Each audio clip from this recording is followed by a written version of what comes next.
Well, welcome everyone to Ouroboros, something experimental, where there will be four of us that will be able to point and ask your questions.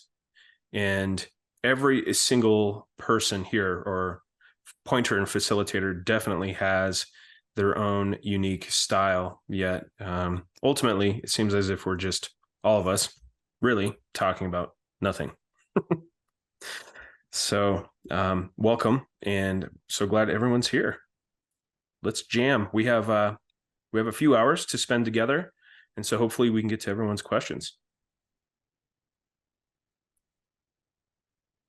And it looks like people will be trickling in. We're a little short, so we can just start asking questions now. So go ahead and raise your hands if you have any questions, or put them in the chat, and we'll get going. All right, looks like Paul. Good day, everyone. I had a question for Angelo. Angelo, I've been loving your fireside chats, with you and the crew. But I've always had this idea that you guys are something special. I guess what I've really been struck by is that you're just like me. You're just regular people. But it's a little disorientating because I'm wondering, without slipping back into my comfort zone, how do I orientate myself to you in a way which is going to be most propitious, to hear you? It's a good question. Well, first of all, don't orient yourself to me. And this is why one of the reasons, although I don't necessarily pre-think it, but one of the reasons I do the things the way I do, being very informal, inviting other teachers, it's just something people hadn't been doing. I don't know why, maybe they never thought of it. The Satsang crew, it'd be one teacher and the audience, and there were multiple teachers, but they didn't interact with one another too much. They didn't do panels very much. And that's fine. What I think it does, though, is it sets up this way that our mind gets hypnotized with this idea of like hierarchy. We're kind of wired as social creatures to look for status in hierarchies and who has the higher standing and status, whether we know it or not. And that can lead to a lot of unconscious, not really that harmful, but maybe distracting mental constructs in people. But it can lead to really destructive stuff when the leader is unscrupulous. So I think I've had an intention to deconstruct that a lot because it's not necessary. A deeply realized human walks the same streets you do, goes to the bathroom just like you do, has pain just like you do, like anybody does. And I don't want to make any spiritual teacher or whatever you call us any type of elevated status. Like, I want to totally deconstruct that because it's at best a distraction, at worst it's destructive. So I think that's a big part of why I've tried to do it this way, and I think Josh is very natural this way as well, and Eshwar, all of us. I mean, that's kind of what's behind it for me. But to answer your question specifically, don't orient to Angelo, because you have to let go of Angelo, you have to let go of Josh, you have to let go of the whole idea of spiritual hierarchies, and because that's part of the identity construct in the way you process reality, in the way the human processes reality. And what's interesting is, in traditional spirituality, I think I'll venture to say the majority of traditional spirituality is not trying to deconstruct that, it's actually reinforcing it. And I think it's mostly innocent, even with the teachers, but they don't realize, a lot of them, because they're not necessarily deeply realized. Some are, but many aren't, that they're actually perpetuating or propagating a sense of spirituality being this special thing. But you have to go beyond that, because it has to be everything. It has to be every moment of your life. It has to be every pain that arises. It has to be every sensation, because it is. And then it's not even spirituality anymore. Then there's no distinction. True non-duality is there's no distinction between the spiritual and the non-spiritual, between the mundane goofball Angelo that you see joking around with Chad and Josh about, whatever we joke about, and the ability to transmit profound realization, in a sense. Those are not two. that does take some realization in the individual. It takes some deconstructing of identity, a good amount of it, and a good heart-based orientation to doing that ongoing, and not keeping track, not looking at where you're at, but just letting it keep dropping. That's what this is really all about. So it's really pretty radical in a sense. We're taking even the teacher away from you in a sense, you know. You have to be your own resource, but not you as you know yourself. You as your instinct is moving you to engage this at all. That's my answer. Yeah. Alma, do you have anything to say around that?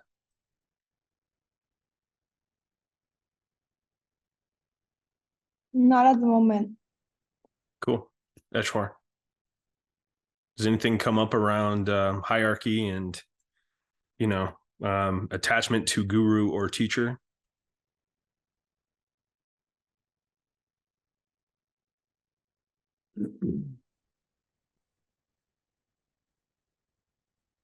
I think as we sit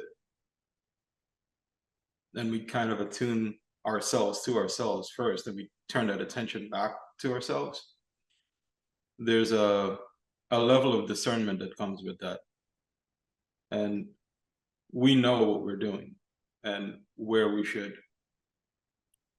put our attention, where we should kind of go. I think with that, when we start to look outwards at the whole structures of teachers and all of that, it's a good place to start. But ultimately, even them, they're pointing you back to yourself. So the entire thing works with you, whether you realize it or not. But to get more to the point, we're no different. You know, get up and eat, go use the bathroom, go to work, you know, have fun, laugh, smile, chill, play. There's no difference outside of me and you. Only the concept that we have of me and you. And a friend of mine told me, he said something a while ago to you. It was, you can't get from where you are to where I am. The reality is you see through where you are. So it's not placing somebody else higher than where you're at. It's just utilizing the tools that they're giving you to look through where you are, because that's where all the work is being done. Anything else, it's more construct that we're putting forward about what I need to be, where I need to get. And the minute you do that, you're putting it at a distance from yourself. And you're really chasing your idea of what you think the experience is for that person. And when you really look at that, you're chasing your own idea, overlooking it, the way things are exactly where you're sitting. So it's a trippy kind of thing, but it's still pointing you back to here and now. So all of it is kind of functioning in your benefit if you have the ability to just kind of sit. That's it. Yeah. You know, Lao Tzu said that when the student is ready, the teacher will appear. When the student is really ready, the teacher disappears. And, you know, this is not necessarily an intention, but it's natural to demonstrate how accessible this is for every living human being. And the more we allow ourselves just to be what we are naturally, that's going to show through. And I think maybe there is a cultural designation sometimes when there's a guru, and there are some theatrics culturally sometimes. And we're just basically peeling all those layers down to the most direct experience. And so that's probably what you're seeing, you know? We laugh. You know, tears come sometimes. We might not know where or why, but this is what it is. Loving it. Thank you. Beautiful. All right. Let's go to Kelly King. Hi, everyone. If you guys see me cringe or stop, we're in the middle of one hell of a windstorm right now. We have wind here often, but I've never been through anything like this. And it sounds like the side of my house is about to come off. So I may get a little distracted. It's funny, my question feels like it kind of relates to what was just being spoken to, but just instead of a person being the focal point, it's like a comparison or a question. So there's a similarity, but there feels like there's something here. Yeah, maybe that you guys can unfold for me. A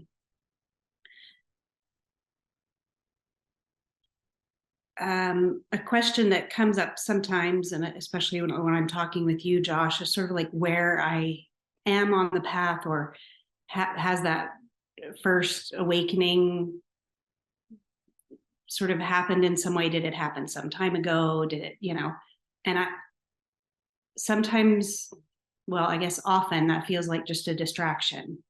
And I wonder, I think where I get hooked by it is that I will hear in different videos that I'm watching or things that I'm listening to, I will hear it referred to, which has at least my mind think that it's something important for me to know. And I'm just wondering, is there some value to knowing where you are? And part of me sees that there can be, and part of me sees that it's not helpful. I don't know if that makes sense, but. Alma?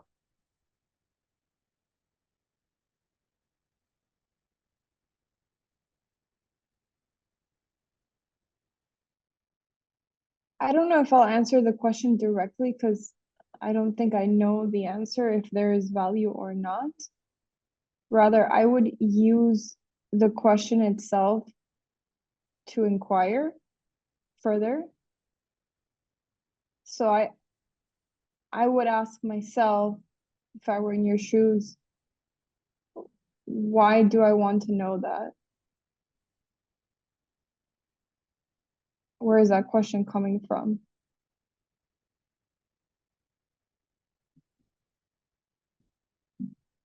What is triggered in me when when I'm listening to a video and that is mentioned, like a stage or some kind of label is brought up? Is there a reaction in me to that? What is that reaction?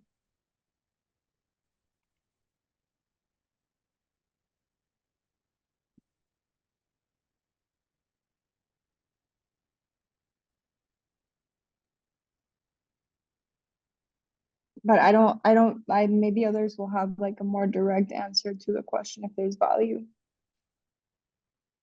Go for it, Angelo. Yeah, when I'll piggyback off what Alma said in a sense, just because I worked with her as she was waking up. And your question reminded me of, I don't know, I had talked to her, we talked through like largely through texting for months, and she had an awakening in about 5 months. But I remember about halfway through, maybe 3 or 4 months in, I don't think I had actually mentioned the word awakening to her so much. We just worked through a lot. She was very natural at looking at conditioning, inquiring into emotions and beliefs and stuff. She was very natural at it. And I'm also very natural to do that. So that's kind of what we worked on all the time. And I remember at one point I said awakening, like, it happened to me. And she was like, what do you mean? What the heck is that? And it just kind of struck me that, like, did I never say that to you? And I remember she said, how do you know that happened? And I was like, oh my God, it was the most dramatic shift of experience in my entire life. So I can't deny that it happened. And anyway, then we kind of dropped it and we didn't really talk about it much. And then it happened to her. So it's that kind of thing where I'm not inclined to kind of take the Tony Parsons line of like, there's no one to wake up.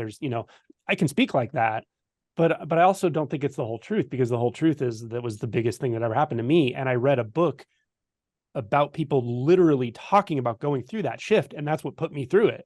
So I can't in good conscience not ever mention that it's a possibility. At the very same time, yes, I can see how the mind can get a hold of it and turn it into a concept. It's not a concept. And it's also not later. It's right now. What we're pointing to is right now. It's just a matter of how deeply you let go. And that's the truth. So what makes you able to let go deeply? What allows that to happen? Well, strangely, a couple of things, I think. One is sometimes people are just ready to let go. They've had so much trauma. Life has just been so unsatisfying. Maybe there's a karmic thing about it, but some people are really just ready to let go when I first come in contact with them. That's maybe more the exception, but it happens for sure. Other people, it's more like they have this genuine curiosity. They recognize suffering, but that genuine curiosity it starts to point them into, well, what do I really take myself to be and why? What are these beliefs I have about myself, my life, my history, all these beliefs that I keep grasping onto, these thoughts. What is the nature of that mechanism? And they start looking really closely at it. And all of a sudden, it's like the bottom falls out. I don't know how else to say it. That's what happens. It's not like you're going, okay, this next belief is going to cause an awakening. It's you just get genuinely curious. And so this is kind of what Alma is saying, is like, get curious about what it is about the idea of awakening that's so intriguing. Like, why does that thought capture you right now? What is actually grasping that thought? What is the nature of that mechanism? Just keep looking at those mechanisms of identity and belief, however it is meaningful to you. And often awakening is just something that sneaks up on you. That's the best way I can say it. Yeah, it's often said that awakening happens by accident. The evaluator, the one who's assessing that mechanism, a part of that inquiry can come into, why do I care so much? And then that might lead you into the bits and pieces there that are saying, I want to escape something. I want to get out of something. And really, this is about falling awake, falling right into the midst of this. So ultimately, though, this is another benefit of having someone to point, so that you can let go a little bit more of that evaluation, of that assessment as you go. And I've brought this up a few times, but having Angelo there through text message was really the best pointing at that time for me, because there were some times I was like, I think I'm losing my mind. And he would just simply say, you're doing all right. Just keep going. And that's all it was needed. It was just enough for me to go, okay. And then I let it go. There was a sense of not caring where it led. There's almost a sense or a feeling that it's not going anywhere, actually. There's nothing coming. It's just becoming a lot more apparent, Appearances are deconstructing. So it's a good question, though, because I know there's a part that says I need to keep track. I need to know where I am. But there's also a little bit of a predicate belief there that you can make a wrong turn. Maybe that's not the case. Maybe you're already cooked. Maybe this is already unfolding. Maybe you are done, and it's just a matter of settling into that.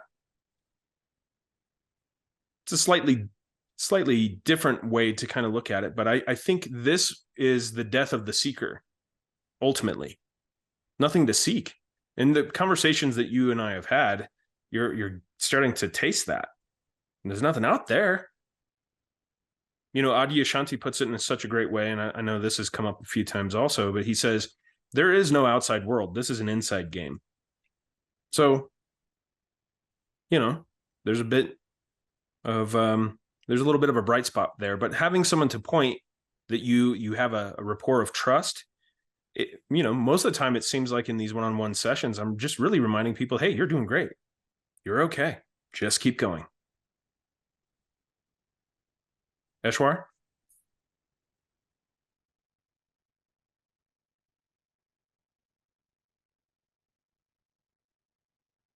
The only thing that really came up was the side that's looking for the answer or knows it to be one way, and the other side that knows it to be the other way. It's the same side. It's the same thing. It's a thought asking itself a thought, and you're kind of left in the middle, wondering and looking for validation of what you're doing. If I'm here on the path, then there's a definite, I guess, path travel, distance travel, and I'm that much closer to it. And again, it's at a distance when you do that. You're putting it away from you. So sit and see, that's the duality within your own mind.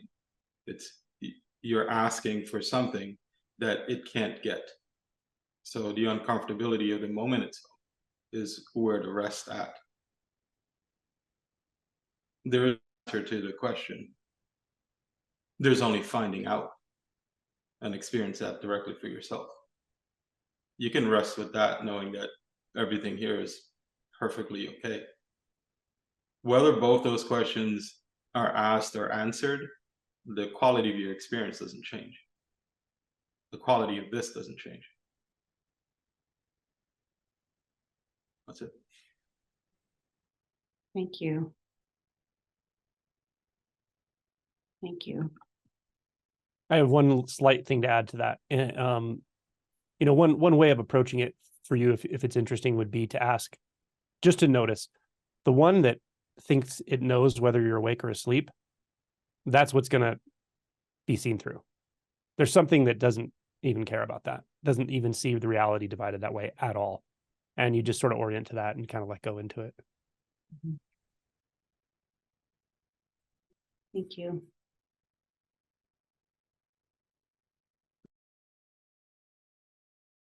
I was muted. Let's go to the chat real quick. It says, it feels like I'm operating with a foot on the gas and the brakes at the same time with meditation and inquiry. One part says push ahead and find truth. And the other says, but we can always pull back. We're still in control. Keep going, but the safety net is here. So I go back and forth between open and peaceful awareness and then a bit of frantic energy and comforting. How would you approach this little hanging ego thread that says, I can let go and be in open states, but I am still in control here? It's a good question. Who wants to go?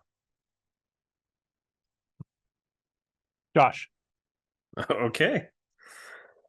Yeah, this oscillation. If if I were to be able to show you a visual representation of what this can be like, it would look something like this.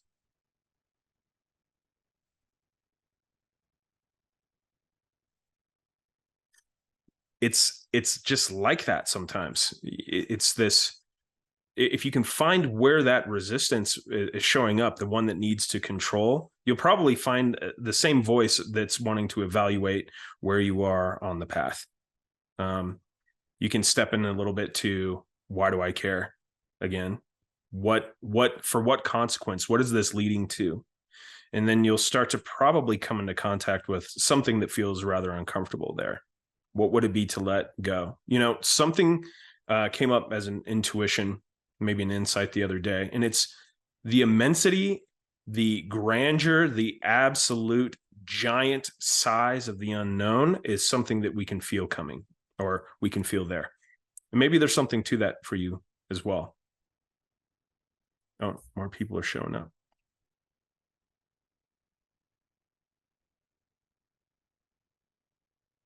It's really about flirting with this sense of the unknown. When people say fear the unknown, it's kind of funny because it's a little redundant. The sensation of this immensity, of this giant, this unknowable, palpable, sensational thing, it seems like. The immensity of that is basically, that feeling is fear itself. It's the same exact thing that cannot be oriented to at all. Just cannot be chalked up or related to anything.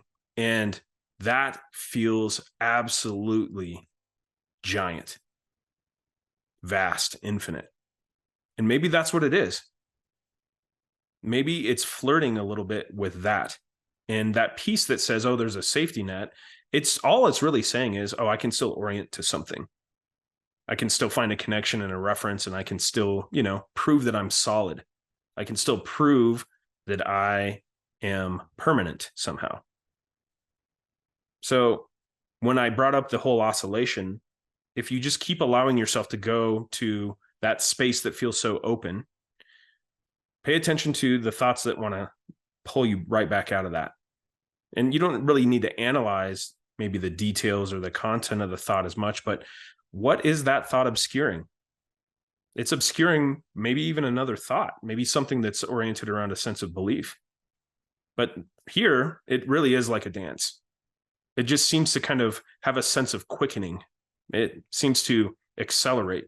And if you just continue to allow yourself to continue dancing with that sense of the unknown, it seems like it loses its own momentum. The inertia of this need to control, it's almost like we forget it or it fades away.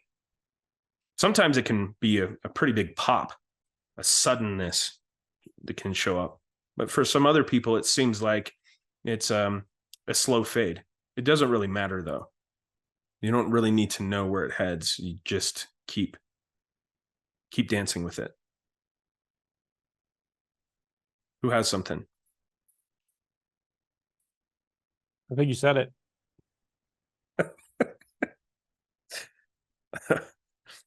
All right, then.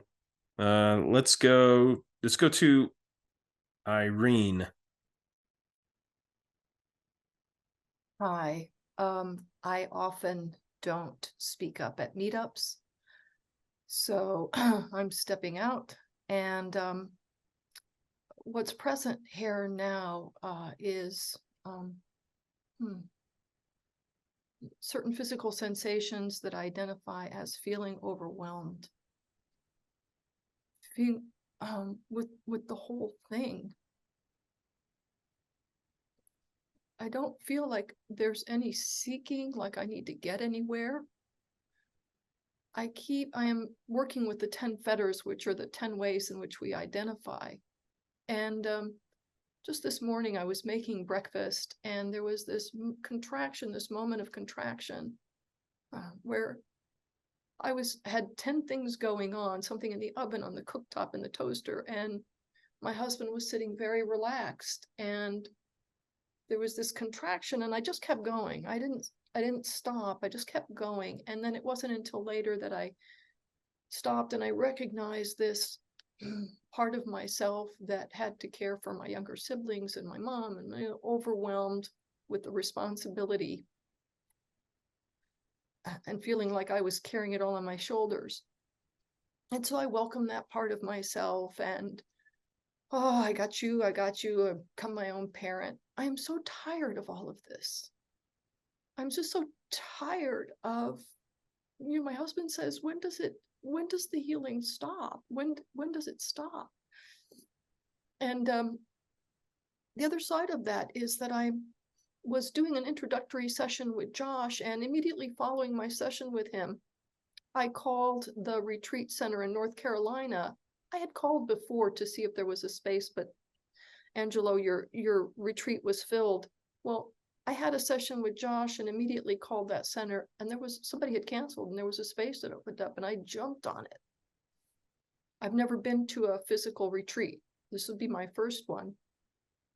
And my husband is 80 years old, and I'm holding space for the possibility of going. Today is the last day to make a decision about it and get my money back. And there's this pattern of putting other people ahead of myself. And I don't know what's operating here right now, whether it's that the thought of leaving my husband alone for 7 days is a little daunting. I'll have to get some support. The person I normally count on isn't available. And I want to be fully in the retreat without having to worry about, is he okay? And so I don't know. I'm just holding space for all of this and realizing that something's going to happen. I'm either going to be at the retreat or not, or 1,000 other things could happen in between. And I just don't know where to look to know what that right action is. And I was wondering if I could get some facilitation with that.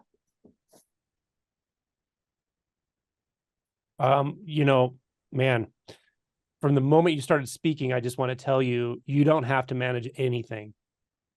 Stop trying to manage everything. Just don't do it. Don't do so much. Tell people around you, I'm done doing all this. You know, I'm going to do some, I'm going to do what feels natural, but you may see some change. You know, this is just my suggestion, but you're trying to carry too much. I can feel it in the way you're moving, speaking, all of it. No human needs to carry all that, and no human can ultimately. So it just grinds you down, you know. Give yourself permission to be completely present in whatever you're doing. Josh is a great example of it, and kind of what he said before. It's like, it's total mystery what's right in front of your face. Just engage that mystery. Simple things, simple sensations, simple textures, simple colors, forms, sound. Do whatever feels completely natural in the moment, and you're way more responsible probably than you need to be. You're not going to become suddenly irresponsible. That's probably the fear, but you won't. You'll come more to a natural balance probably if you just give yourself permission to not worry about things. You can't control anything really ultimately, and all of the worries in the back of your mind, they're going to happen in some form. People are going to grow old, they're going to die, people are going to get ill, things are going to break, things are going to stop working. It's just how life is, you know, and it's okay. It's entropy. It's okay.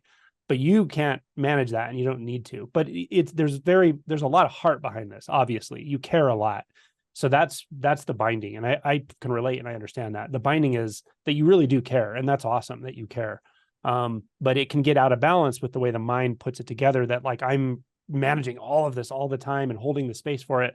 That's a lot of energetic structuring you're trying to keep track of and hold on to and manage. Stop managing so much, you know, really just give yourself permission to be really in the present and just let go of some things. That's my suggestion. How that would work out practically for you, you have to sort it out. You're going to love retreat, by the way. It's going to be a huge gift to yourself. Don't cancel. I really hope you don't. Do what you got to do. It's just such a huge gift to yourself, especially for people who never do it. I see people have the biggest shifts in retreats because often they just can't break their own momentum of doing, of being, of caring, of all of that. And you have the right to not be any of that for a week. Not to be the one that cares, not to be the one that's fixing problems, not to be the one that's anticipating problems. You have a right to give yourself a break from all that. That's all I got to say. Thanks for sharing. Thank you, Angelo. Yeah, you're very welcome. Irene, if the one word that just comes up is compassion. You are compassion. And this is when compassion is co-opted, it leads to displacement. And that displacement is direct experience. And what happens is we enter into a state of self-sacrifice. And that overwhelm is your message. That's all that is. It's telling you something. It's telling you, come home. Mm. So it can also be a perfect thing to engage with. Engage with the overwhelm all together, completely. Soak in it. And it will carry you right back home, right here. But this is just a very vivid sign of displacement, sacrifice. Mm. So just what Angelo said too, the intuition here says you go to the retreat for sure. Because that place in that environment, you don't have any opportunity for displacement there. Mm. And here's the thing. You're going to figure it out. These pieces are going to come together. Your husband's going to be well taken care of. Everything's going to be just fine. So if that makes you want to take a heavy breath, go for it. Thank you. I'm really excited to be at the retreat. Heck yeah. It's a really big step. I mean, this type of synchronicity that shows up for you, just follow those breadcrumbs. It was full and then you called and it was available. Yeah, that's a breadcrumb for you. Great. Yeah. Thank you. Of course. Who else? Eshwar? Alma?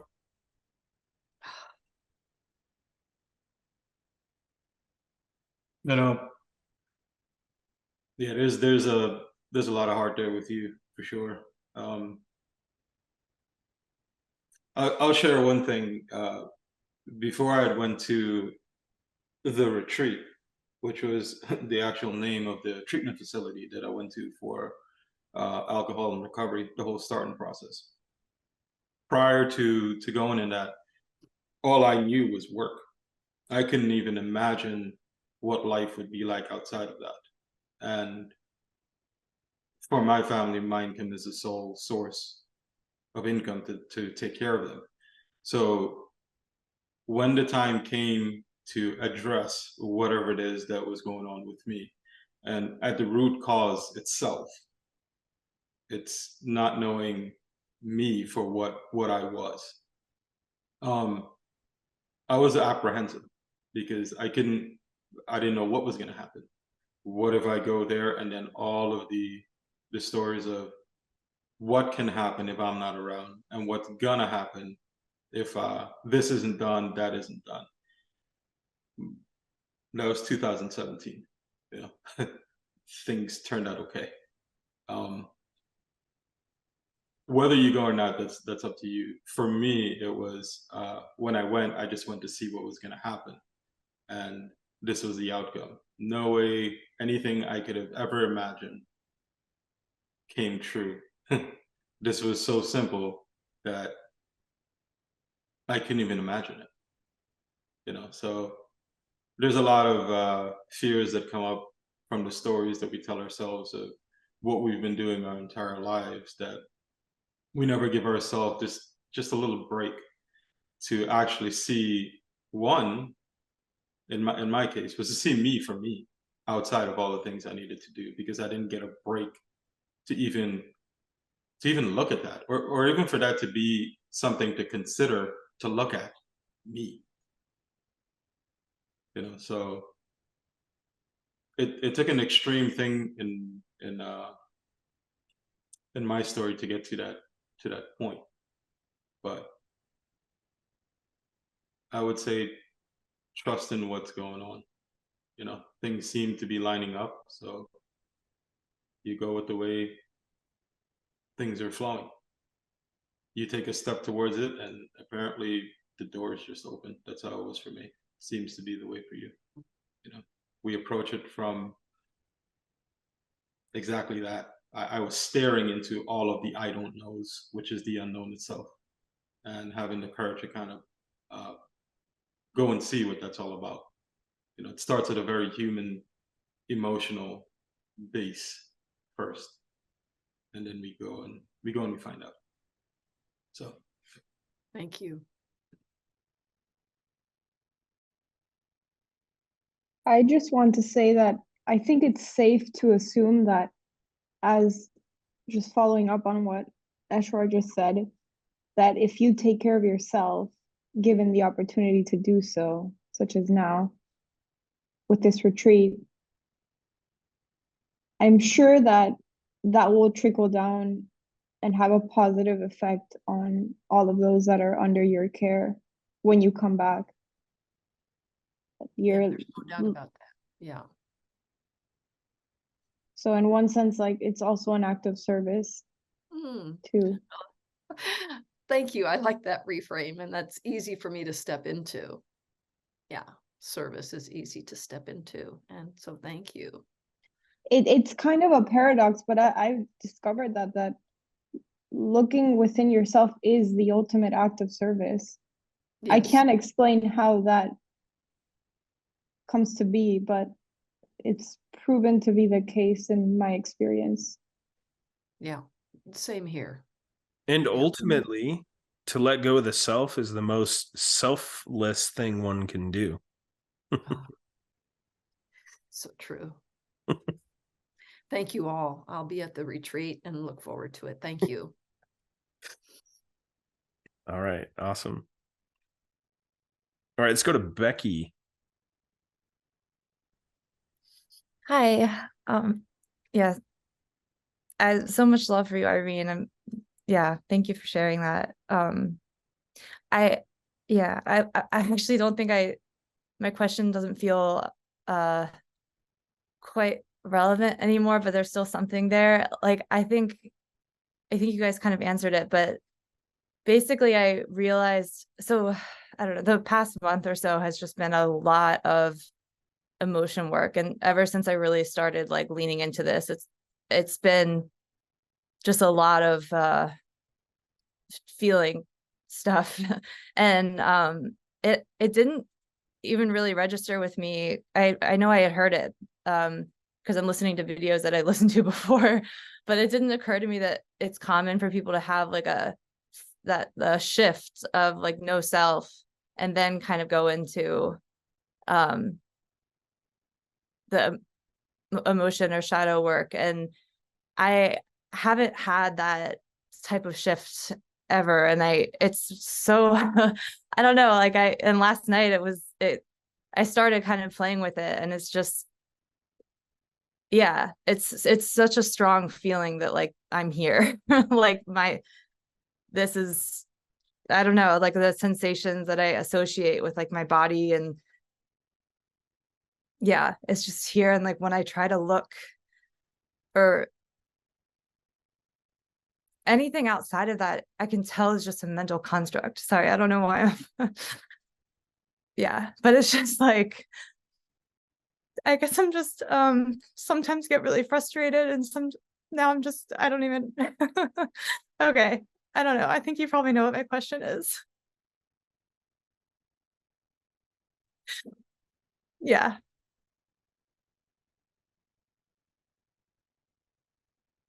I'm going to give a brief response.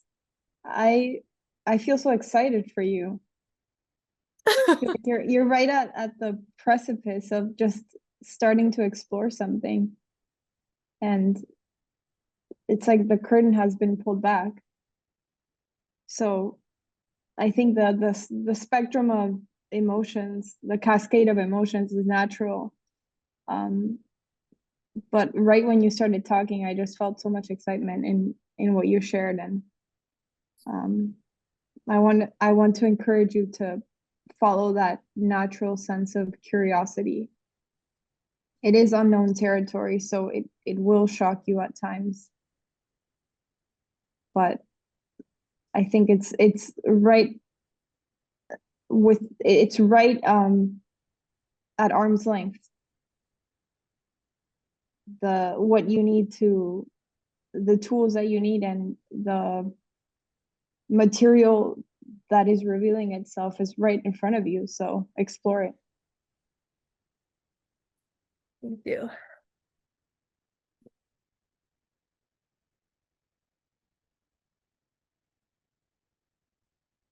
Yeah, there's a lot here when it comes to a sense of immediacy. If, Alma pointing to arm's length, and then maybe it's closer, and then maybe it's closer, and every single experience is spontaneous, immediate. That will somehow get you a little closer to this sense of intimacy, which I get a sense that you are in the midst of. This is feeling pretty close. Don't worry about what it leads to. Don't worry about a sense of self. Even then, that's it's attempting to construct something. It's attempting to create some kind of plan or strategy there. Just be so close with what is, that's the only investigation constantly, instantaneously, immediately, just like that. And it doesn't mean that you have to create a sense of consistency there either. It's just right here. Now, what is it? Right here. Now, what is it? Continuously exploring in that way. And yeah, let those emotions fly. Just let it fly. It doesn't mean anything. What does crying mean? Doesn't mean anything. It's just it can be a very powerful signal that, contractions are loosening or something along those lines, but it doesn't have to be associated or connected to anything. And then you might find some laughter there too. Oftentimes I say it's like being in this auditorium with thousands of people telling jokes over and over and over, and nobody's laughing. And every once in a while, somebody out there starts cracking up. And I'm like, oh, you get it? You get it? Funny, right? I just have a feeling. There's no way to orient this, of course, but you're close. Something's right here.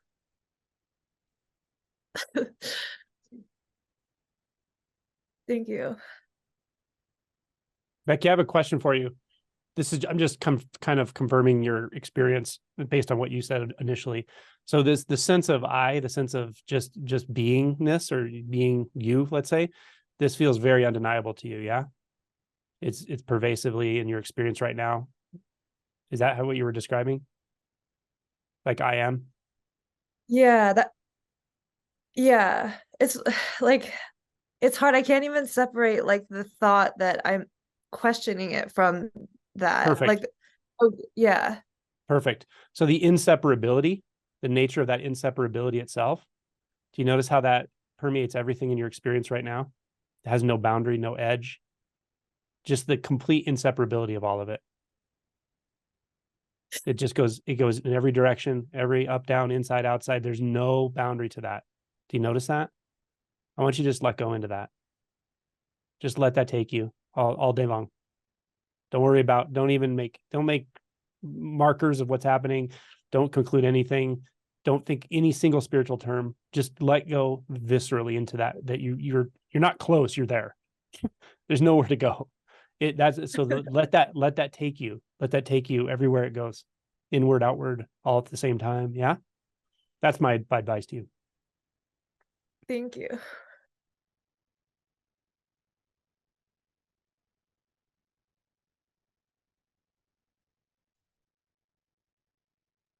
Yeah, that's a good place. All right, let's move a little. Let's go to William.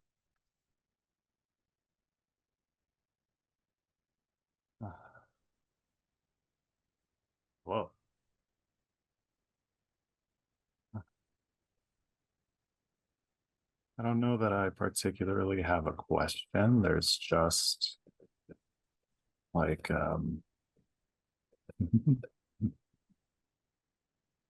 there's a real sort of tender vibrating heat going on in my heart. And I had a sense that I could use some tuning forks, and y'all seem like good tuning forks. Now I'm worried how that metaphor landed, and I'm just welcoming that. This life is very silly.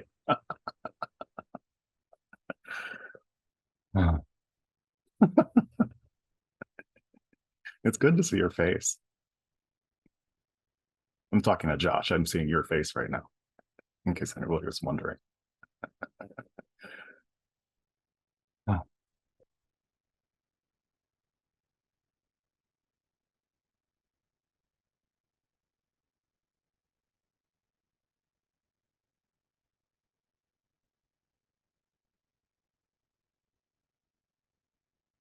I really don't have to do anything, do I?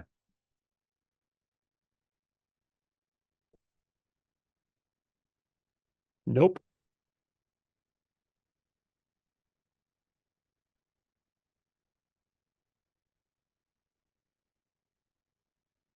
Oh.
Ooh.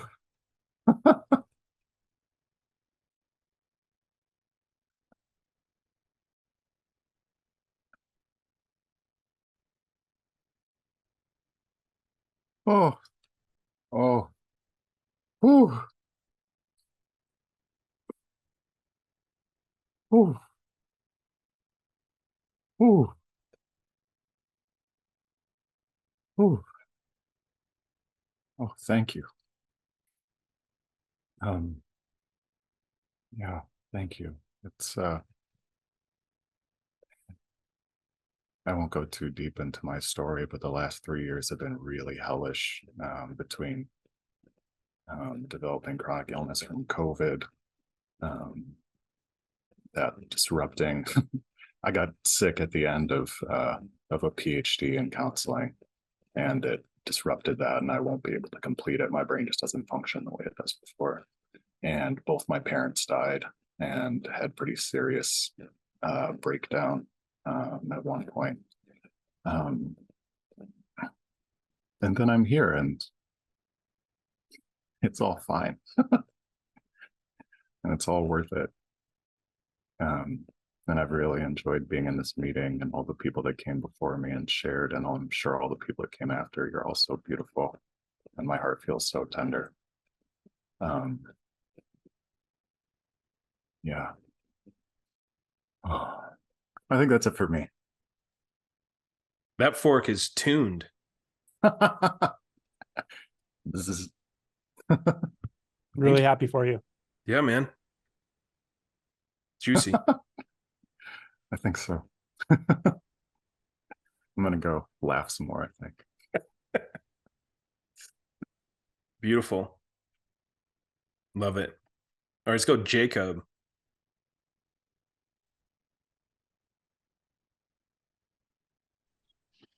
Hello.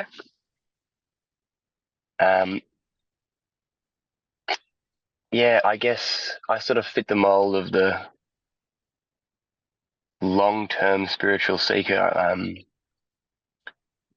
There's like probably 4 years of really dedicated meditation,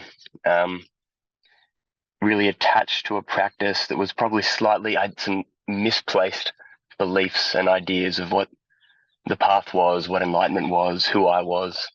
And now, like, life circumstances really intense, so much busyness. Like, if I'm not working, I've got a 1-year-old child who I'm looking after, or we have like a off-grid block where there's just like the to-do list is kind of never ending.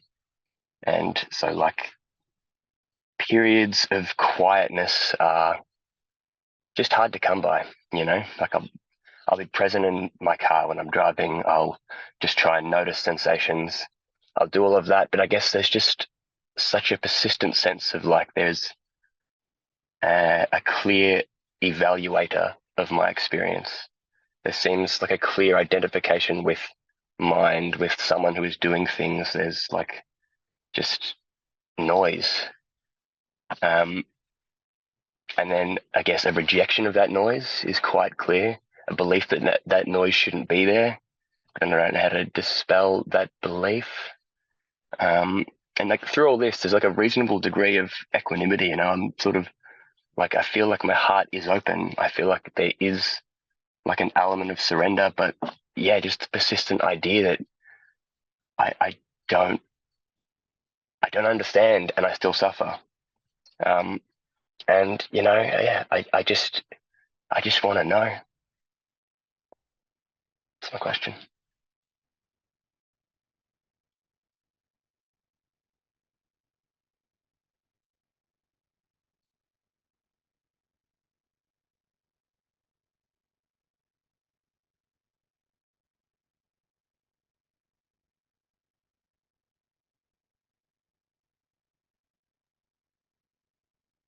What's quiet right now? Not a thought. Feel it.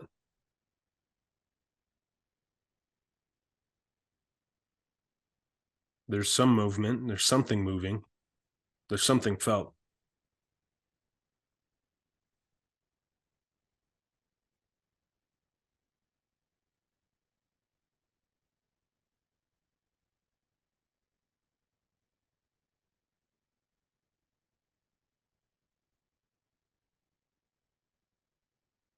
Guess the tendency to overlay or interpret experience is there's just so much pull. Like I can drop into what you're saying, and there's times when I just drop in, and then the evaluation begins. I guess that's it too, but like that's a concept to me now, that's it. That's just this.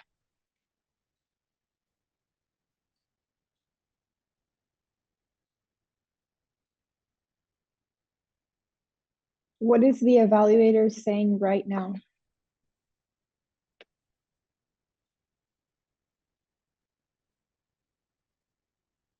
Nothing. Can you take its perspective?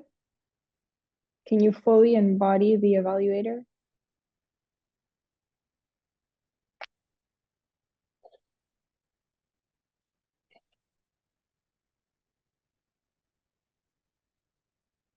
There's no separation between it and myself. So this is only embodiment of that.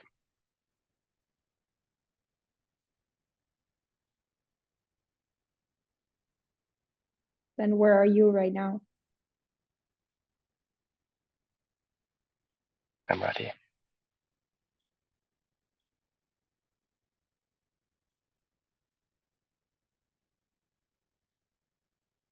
Where is the problem?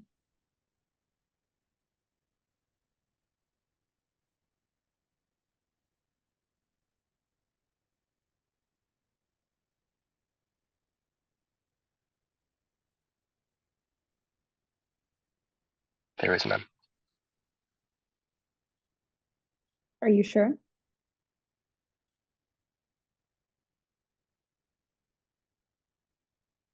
Yeah, right now there's complete silence.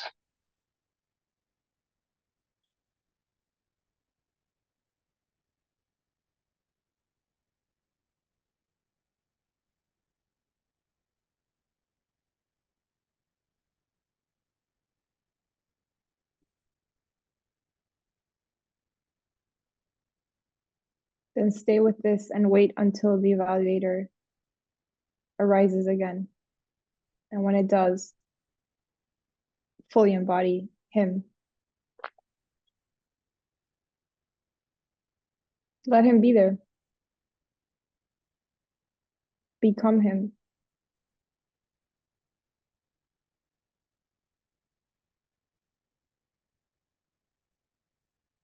Okay. And try to find that separation between you and him.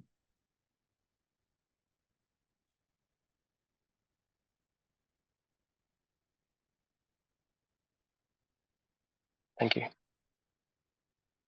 You're welcome.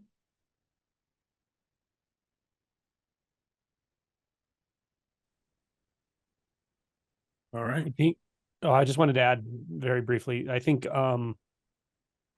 really take to heart what Alma said, because that's exactly where my attention went. At the very end of everything you said in your question stem, the last thing you said is, I want to know. And to me, that felt like a mismatch, because everything you said before was about, life unfolding and all the how busy you were, and that you definitely have a sense that there's spaciousness, whether there's movement or stillness and all that, but and so forth. At the very end, there was a statement, I want to know. Why do you want to know? What do you want to know? What is it going to give you? That's the evaluator coming in and like rearing its head. So you have very good access to direct experience. But what happens is realization goes deeper, is we can bypass certain things, or they can go unnoticed in a way. And Alma's like encouraging you to like really embody it when it comes, the sense of the evaluator. What does it want? Who is it? Really, once you fully embody it, then you can start to look and see, well, where is that different from me? Where's the separation apparently appearing? So that's all I wanted to say. Thanks, Angelo. Excellent. Thanks, Jacob. Let's go to Ian. Yeah, hi. Thanks, everyone. I've never been to a group room like this before. I've been watching Angelo for a long time now. I was struck at the beginning, how people were saying it's really nice to find someone who's like just a dude, just a guy who isn't so ethereal or who you can't relate to as a human being. So that's been really nice. Same with Josh and the others who I'm kind of getting to know a little bit better now. I was struck by a few things that were talked about, and sorry if I'm a little bit wiggly. I don't know if I'm over caffeinated or if it's Kundalini or whatever it is, but I'm a little just kind of like, I don't know. I love what was said about paradox. I love that this sort of simultaneously feels like the most important thing I've ever done, and also, you know, I have to feed my dog, or like actually I have to go take care of the cat that I'm cat sitting for, and that's more important. And I have a job interview on Monday, and actually that seems like the most important thing. And I'm finding, like, as I'm, doing this or not doing this or whatever, that like I'm actually able to do all those things pretty damn well. It's like, oh, I'm answering these emails, and like that sounds really good. Or I'm in this Zoom meeting with my students. I'm a teacher, and I'm saying this thing, and I'm like, oh, cool. I didn't even have to think about that. That just came out of me, and it like sounded pretty good. So yeah, the paradox. And I also loved the this sort of metaphor or emotion that I think Josh did, or maybe Angela, because Angela also said the bottom fell out. And I remember when I was sort of thinking about what I wanted to ask or talk about, that was the thing that came up for me last week when the bottom fell out, and I was like a little bit disoriented in time and disoriented in everything.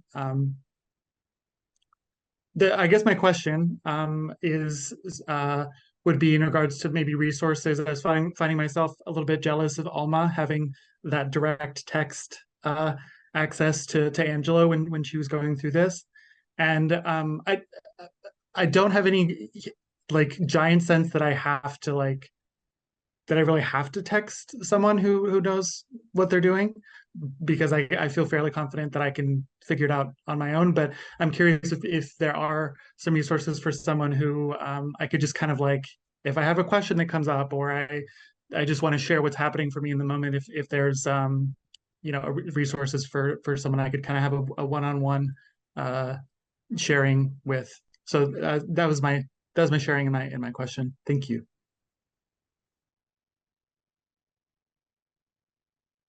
I personally don't have a lot like time left right now to do any more one-on-one with people, but I do occasionally here and there, and people I've talked to for quite some time. Others can direct message you if they want to, but Josh does have online slots, and Eshwar does as well, Eshwar. But maybe you can put your link there, Eshwar, if you want to. Yeah, good for you, man. I'm happy for you. Yeah. And yeah, it's true. Like, for anyone listening, you don't need to have direct access to someone who's gone through the process, because I'm telling you, man, forces come to your aid that are just completely ineffable.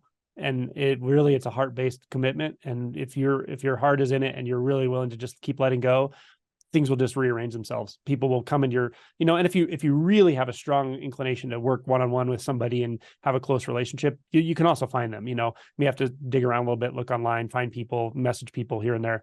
It can happen too. Some people feel it's very helpful for them to have a very close one-on-one relationship. Like, I know a lot of people like that, and they tend to find them, but you may have to look around. But it's not necessary. I definitely didn't have it. I didn't know anyone personally who had gone through it. I went through it all for years. I assumed it happened, and I knew there were people in the world, but I didn't really have the internet even when it happened to me. So I didn't know for a long time. Yeah. Yeah, you can go ahead and reach out. I think we've spoken a little bit through email, at least. Reach out. It can also be a double-edged sword for some people. Some people will use it as a way to kind of not enter or step on their own and have this sense of displacement and rely on somebody else too. So just be aware of that. Step into maybe asking a little bit of inquiry about why it's coming up. Does it feel like it's an absolute need, or is it something else? But yeah, we're available. Yeah, I'm available too. There's a baseball bat waiting for you, so be ready when you come. Do you feel that how inviting that is? Very direct. On second thought, I think I'm good by myself. Eshwar is like Winston Wolfe, the Winston Wolfe of awakening.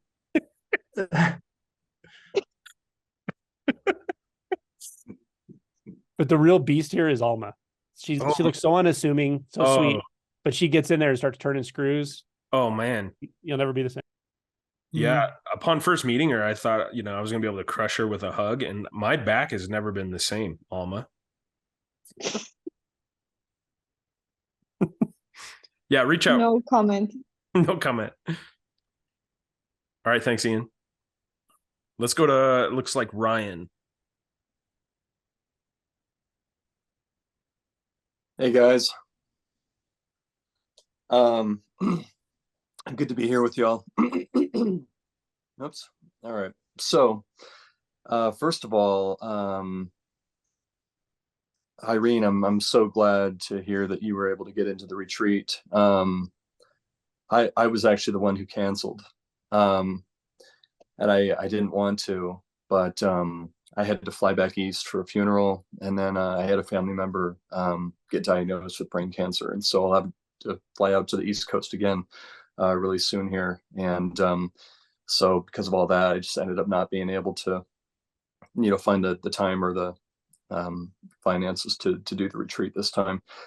So I'm really bummed out about that, but I'm really happy that, that allowed an amazing person like Irene, who, will really be able to benefit from it and is excited about it and be able to go. So that was really nice to hear. So yeah, the thing I wanted to ask you guys about is I recently noticed I kind of had this epiphany hit me, and I just want to run it by you guys and see if there's anything to it. Basically, I kind of noticed, so I don't feel like I've had an initial awakening yet. There have been a couple times where I thought maybe I did, but I think it was a foretaste, because most of what I hear when you guys talk about awakening doesn't quite resonate with me yet. And so I don't think that's quite happened for me yet. But I feel like I've had foretastes of some kind.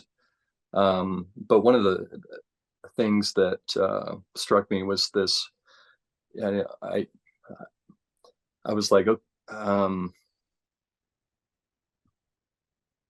yeah, and in this moment, it hit me like, oh, I think this whole part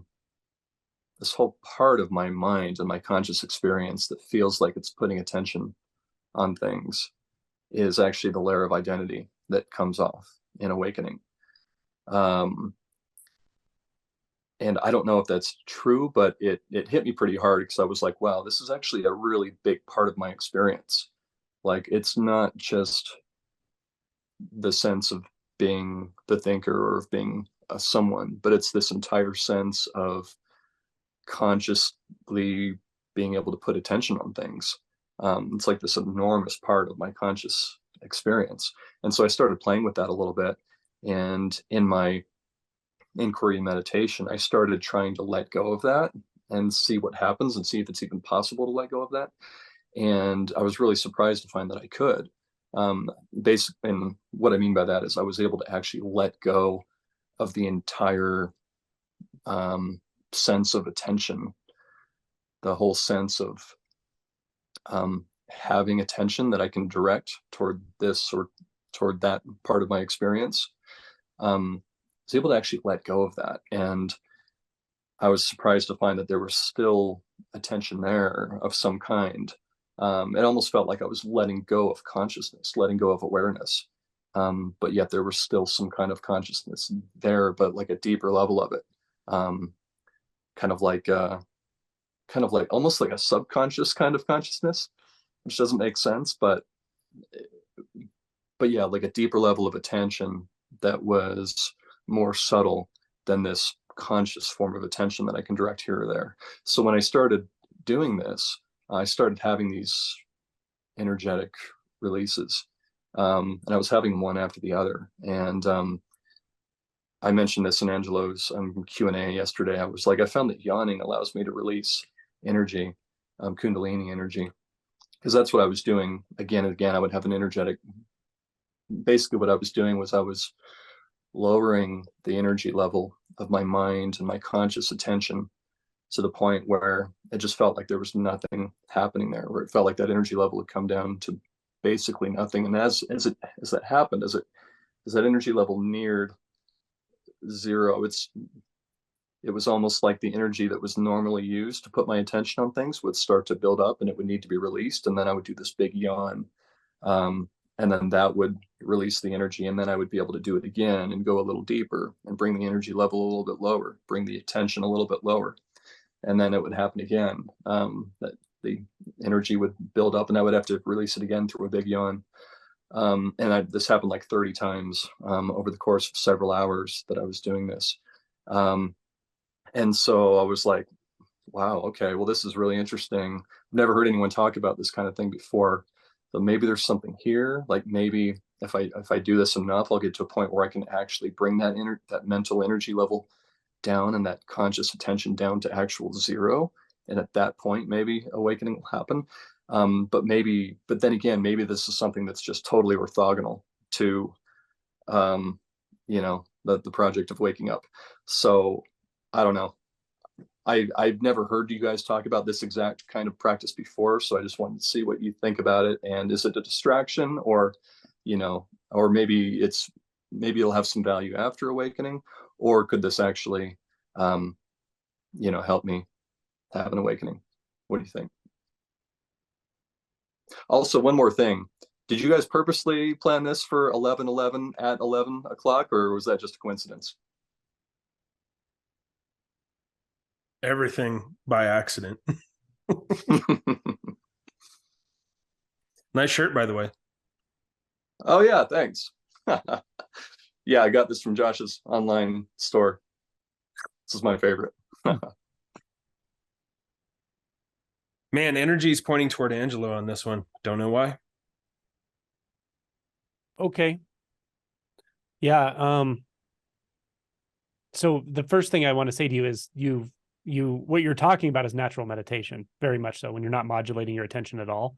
And you have a very precise way of inquiring. Like your natural way of inquiring into your own experience, into attention, is very precise, and it's going to serve you very well. It's serving you very well already. I'm inclined to tell you, don't worry about what other people talk about with awakening and all this stuff, because you're doing it yourself. You're doing it through curiosity, through intuition, and with precision. So it's awesome. And I think that's great. You're totally finding your way through these, I'm just going to say, layers of identity. And I think it's awesome. Just keep doing what you're doing. Enjoy it. Don't worry about an outcome at all. Really do not worry about an outcome at all. When when the event we call awakening happens is when people go off the map, and how that looks for each person is different. But you go off the map by just following your intuition so fully. Just go deeper and deeper and deeper in the way that this feels natural to you. And I really feel that what you described is something it actually seems to take people quite a while to really tune into, sometimes even after awakening. So your intuition is very good in my interpretation of what you said. So keep going.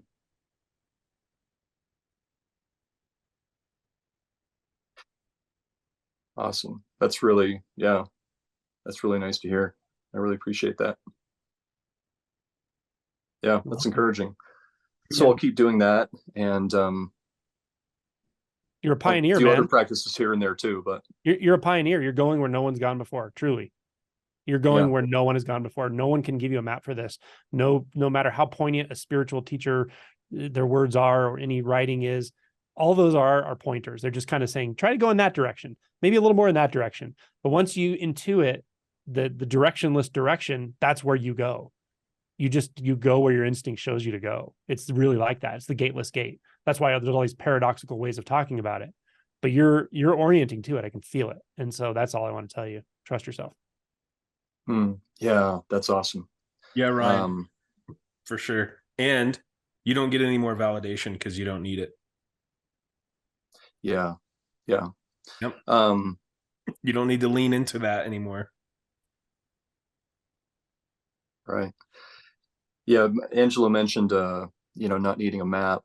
And Josh, I've heard you say that if you could give someone a map, it would probably, the X would probably be fear. I think you said that when you were talking to Eshwar. And I've definitely felt that. I've there's a part of me that gets a little bit excited when I start feeling fear and discomfort, because I'm like, yes, okay, I'm probably, knocking on a good door here. So that's kind of another part of what I've been trying to do, is trying to just feel where that fear and that discomfort is, and just trying to, find the courage to keep pushing into that. And you can go a little softer here. You don't have to find it. It's there. If it's there, just let it arise. This is like an allowance, right? And then you'll start to find the subtlety, maybe, of leaning toward it, leaning away from it. And then you pay attention to that oscillation a little bit. Is there a boundary there? Is there a border? Is there something separate? Leaning toward or away from what? That kind of stuff. But even then, might not need all this. I think Angelo pointed pretty clearly. It sounds like you're just doing it. This is now just settling into that. Don't add it. This is less about addition. It's a grand subtraction. Right. That was actually part of the insight that I had during this, and that was part of the practice that I started doing. Was I really kind of leaned into that insight, and I was like, okay, I shouldn't add anything to my experience. I should only be letting parts of it go, and that including this sense of having attention that I could consciously put on things. And I think that was actually a big part of what led to these energetic releases that I started having, was that realization that this should just be subtractive, and not trying to do anything that I'm not doing right now, but actually just trying not to do things that I'm doing right now. Is that kind of what you mean by that? Yeah, but it's softened that a little bit too. There's no should. It's just, it is, the construct is it's destabilizing, and it's breaking itself apart. You just allow it. It's as if everything is just returning to nothing, or rather, everything is returning to emptiness. And you just allow it. No should, nothing imposed, no forceful nature, no effort. It's right like this.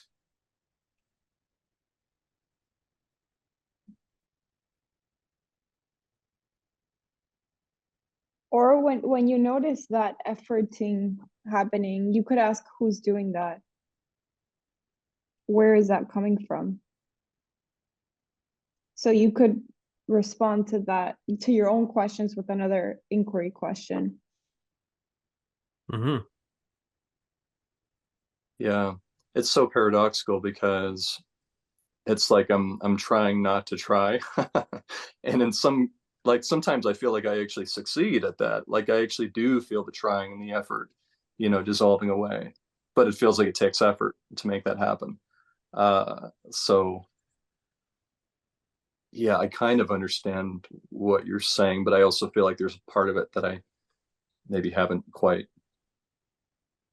Can you find the one that's so doing that? Can you find the one that's trying not to try?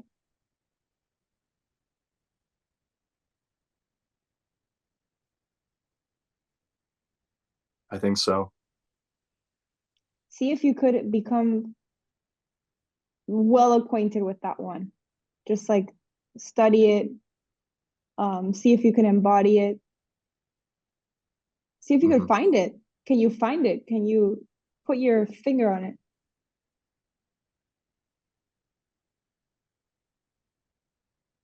Is it locatable? Is it a real thing? Right. Yeah, when I said I think so, I meant I can find the sense of that one, but yeah, when I really try to look at it, of course, there's something there's there. nothing there. Yeah, and that's something that has kind of been in my experience for quite a while now. And at one point, I fairly recently, Angelo had said that after you kind of get to the point where you can kind of look at the sense of self and see there's nothing there, it's probably not going to you're probably not going to benefit a lot by continuing to do that. So at that point, you should probably start to rest your attention on the I am sense, instead of that sense of a separate self. And so that's another thing that I've been kind of a shift in my practice that I've been trying to make, but that's probably another kind of trying that I could start to soften up on. But yeah, but Alma, you're probably, but yeah, there probably are times where that insight becomes hazy, and so I probably would benefit from being reminded that there's actually no one here doing this. As Angelo said, you're doing an excellent job with your inquiry. So then you're like, there are shifts happening as a consequence of that, right? There's a lot of unbinding going on. And then there's something very subtly that takes credit for that. Like, I'm doing it. Mm-hmm. And so it's like it's very meta, but essentially it's the same process. I would disagree with what you just said. Like, in this case right now, I would encourage you to keep doing inquiry. It's not really about finding out who you are. It's rather about disentangling whatever subtle identity keeps imposing itself onto your experience. And it gets subtler and subtler.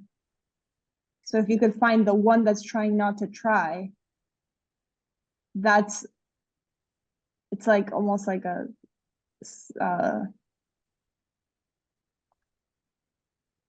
that could be your focus now. It's like playing hide and seek with that one, because it's hiding. It's so subtle. It's so much. It's more of a whisper, but also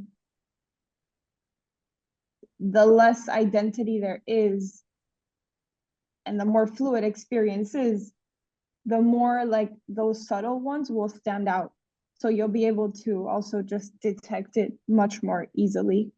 But I would almost simplify this whole process by telling you it's the same process. You're still looking for a who, but now it's just like, it's almost disguising itself as the inquirer, or even attention. Like, we could identify with attention. Yeah, that's what I have to say. Okay. Yeah. I think you're getting to something that's been a big source of confusion for me, because when we hear about the inquiry, who am I? But that can be interpreted two different ways. It could either be, who am I in terms of who do I take myself to be?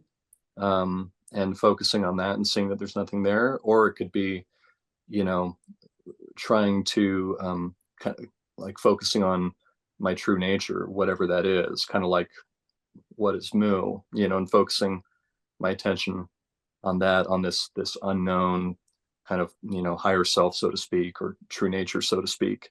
And so those are kind of two different, ways of doing like the who am I inquiry, from what I can tell. And some people say to do it one way, some say to do it the other way. I think what you're saying now is that I could probably still benefit from actually focusing on that sense of what I'm taking myself to be, and continuing to see more and more deeply the emptiness of that. Yeah. And within that subtlety, there's a rhetorical nature here now. Are you actually seeking an answer? Is there an object to grab? And then once you kind of play with that a little bit, you're going to encounter this sensation of effort. And that sensation of effort is pointing you directly towards something that feels like, it might be subtle at first, but it feels like annihilation. Feels like the obliteration.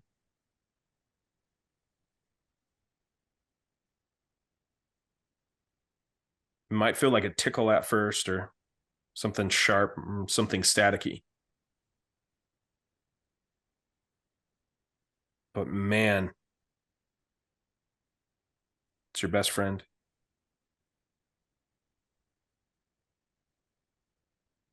But that's interesting. I would definitely, still, because of kind of where you're at, Alma, the way she's pointing, I think is this is scalpel like, and I think that that's a great way to continue kind of, little by little getting into that, and then you might start to notice something that has a sensational value. And it might not be body wise. You might be sensing something else. You don't have to orient to it. The effort is a form of orientation.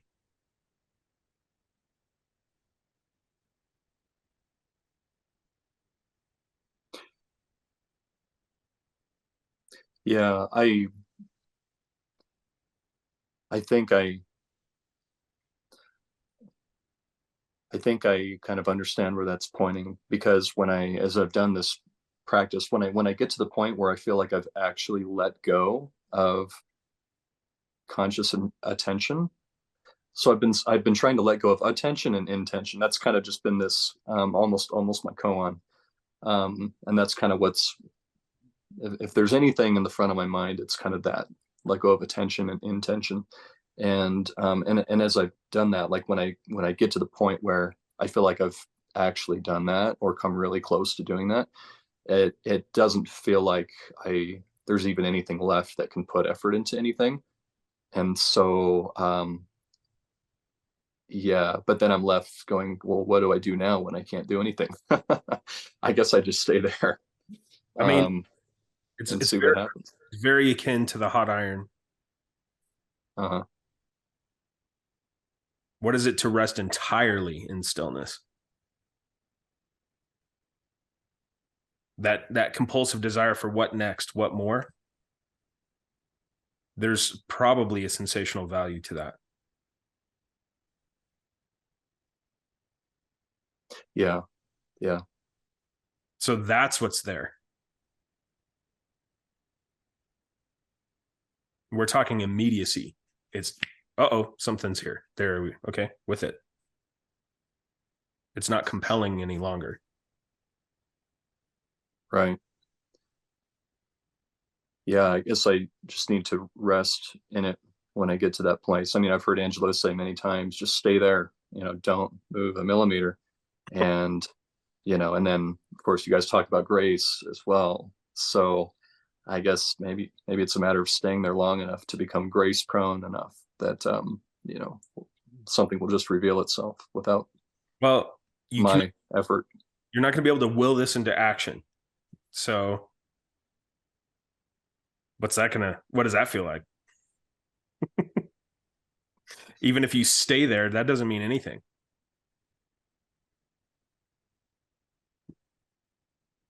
You don't have a certificate coming in the mail.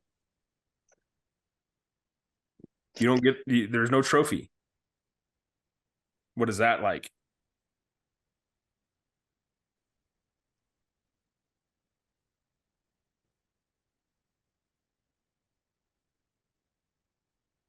It's a little disappointing. There's this part of me that wants a trophy. There we are.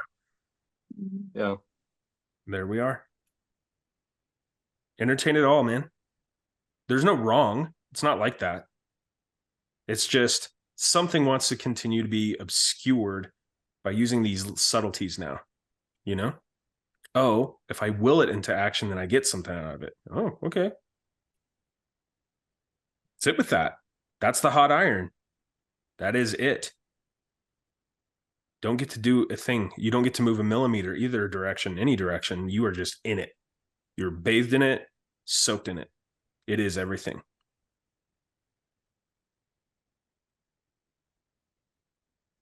Hey, Ryan, we've like pushed you in 8 different directions now with all these different pointers, which are all good, actually. They're all getting at the same thing, of course.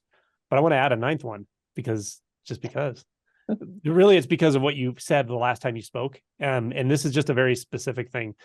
You said there's 2 ways to do self-inquiry when you ask, who am I? You can either look at who I think I am, who I take myself to be, thoughts and beliefs about yourself, or what is my true nature, my higher self? I'm going to tell you right now, neither one of those are right. Those are not the right way to do self-inquiry. I'm just telling you, I'm just being honest. So then I want to leave you with the mystery of how do you actually find out what's really going on right now?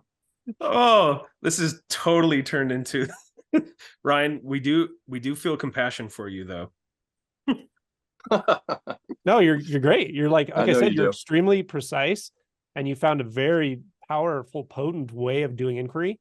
But the reflection of that mind, I know that mind, the mind of precision and logic, and the reflection of it does this other thing, and there's a little bit of a discord there, and that's okay. It just feels a certain way, but the dividing mind that wants to go, it's either this or it's this, and I'm sure of it.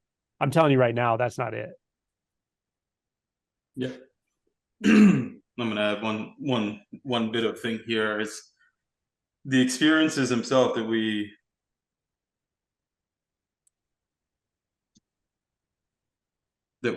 have. We tend to create these maps, but when we create maps, there's something else that follows with it. So throw away all the maps.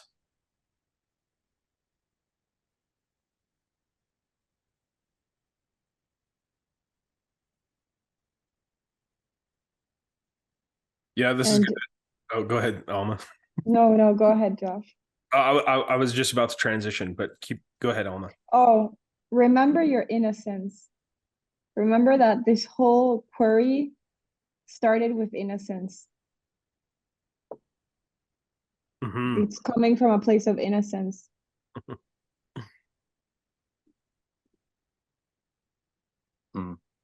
Okay. That's what's driving Yeah. it. And that's where you shall return to.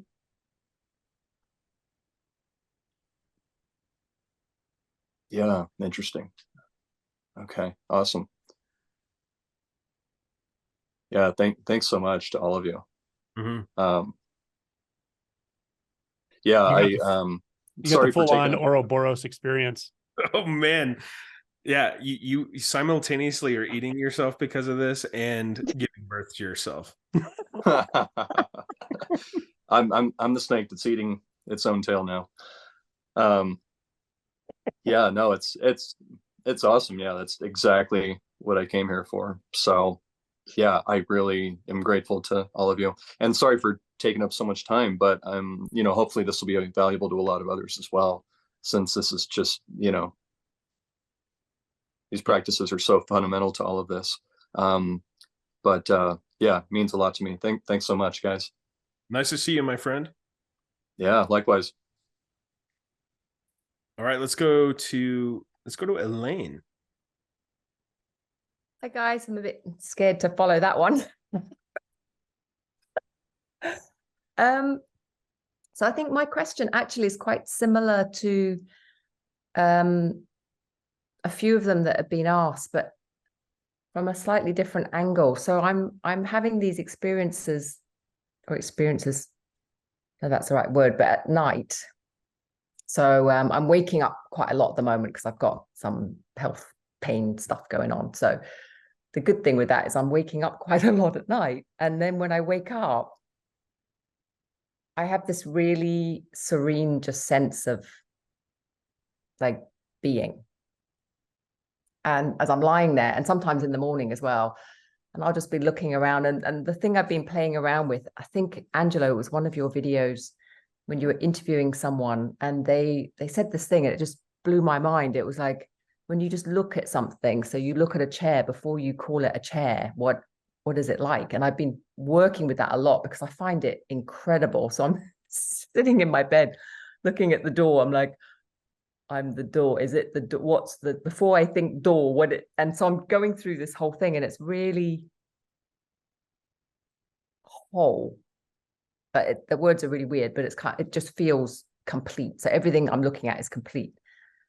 And then, and this is a really weird bit, is then it's like I get vacuum packed into myself again. So I'm there and I can feel it happening as well. I'm like, okay, so now that sense of I, Elaine, is starting to come back in, and it's like, whoop, vacuum pack. And then and there's a contraction that happens. I'm not aware. I'm fearful. Like it's just a happening, and then it just happens, and then I'll be like, wait, get up, go to the toilet, and then I'll start moving around as a human, and then the whole day is like that. So I'm aware. I'm vacuum packed. Sounds so stupid, but I'm aware I'm a vacuum packed human, and then I go about my day, and then I go back to bed, and then I'm waking up again, and what the hell? So this has been going on, and I'm just wondering if there's, I mean, the question seems defunct because it doesn't really seem like there's anything that I can do about it. But anyway, I'll leave it out there for you guys to mull around.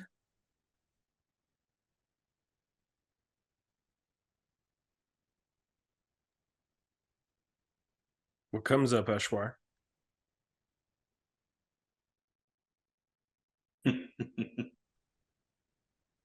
Welcome to the cycle. Welcome home. It's interesting when we could see the experience itself kind of unfolding, playing out, identities formed back to the sense perceptions, and kind of coalescing back into this body, moving on with our day-to-day life. And we become aware of it from time to time. So it's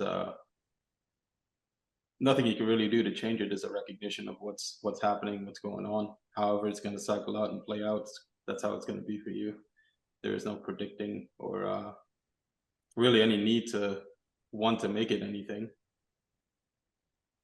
Fortunate are the few who get to see the nature of me. That's it.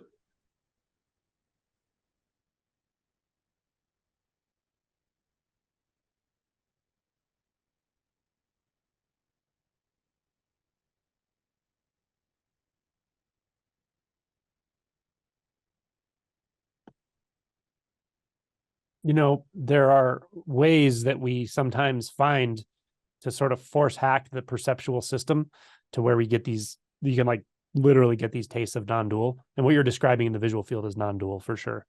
But their experiences, not that that's not real, it's quite real.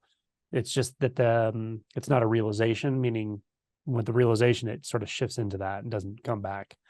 But what often happens if you actually do that, if you find a way to really directly experience the non-dualistic, truth, the sort of, let's just call it the ego, the bundle of perceptions of self and world and all that, comes back with fire. Like it doesn't like that so much.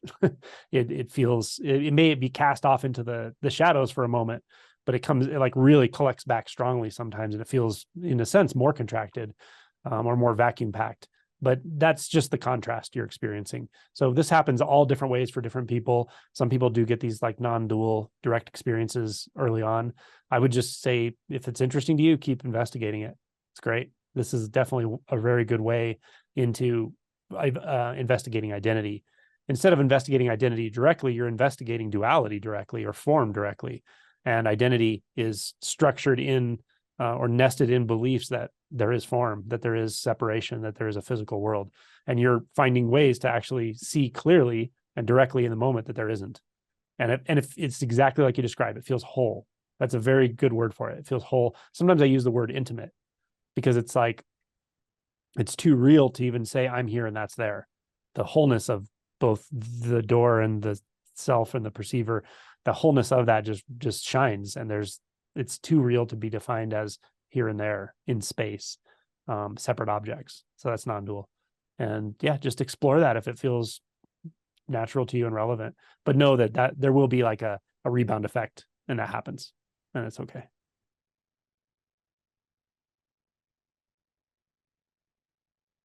Yeah, pointing to that sense of wholeness. That can also be a breadcrumb for you there, that intimacy. Are you able to find that boundary where that seems to end? When you become, maybe it's when you're vacuum packed, so to speak. Explore that boundary a little bit also. Is there an end? Is there an end point? Does it actually stop? Or is there something else attempting to overlay that experience? And you'll probably get a sense of the beginning of certain thoughts, the beginning of certain beliefs. In that place right there is where insight lives.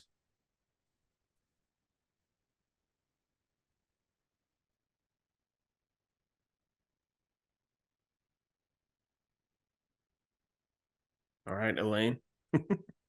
Thank you so much. Thank you. We'll go to Jeff. Hey guys. Well, I feel like I ask the same question every time on one of these things in subtly different ways. So here we go again. So my question is like when I'm actually in inquiry, everything seems so clear. You know, there's an understanding that all of experience is just lifing, that there's no control, that there's no free will because there's no one to impose that. You know, every time I look for me, though, you know, who's thinking that thought, nothing can be found. Everything arises out of nothingness and passes back into nothingness. You know, I've done inquiries where I, you know, where there's a recognition that, you know, every sensation I have, you know, the tingling's not in my foot. It's everywhere and nowhere. And I mean, there's all this recognition when I'm in inquiry. And the inquiry is, you know, I mean, I do focused inquiry during the day, but I also, you know, I'm doing every time I catch myself caught in me, in thought, you know, I'll do an inquiry on that. And so I'm constantly doing this inquiry, and every time, you know, I come to the same conclusions. There's no me.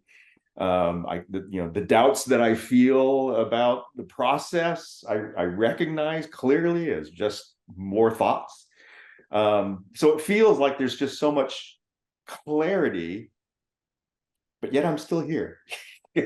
Separation still exists. And so, you know, my instinct says just I've made a ton of it feels like progress, and so just keep going.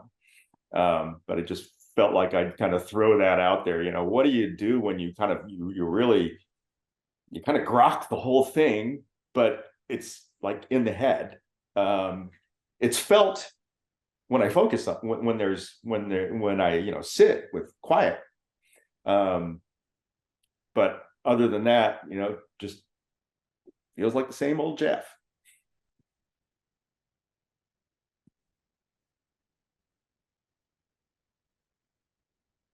My question is, do you suffer?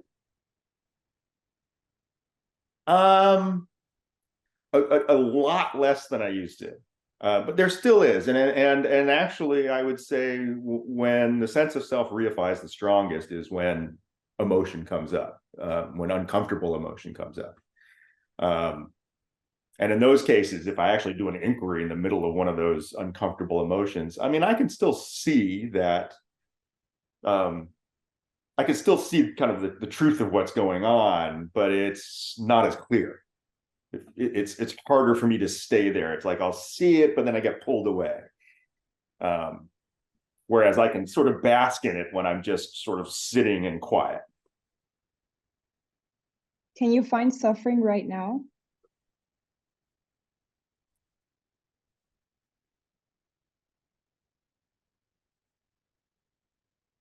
Not outside of thought.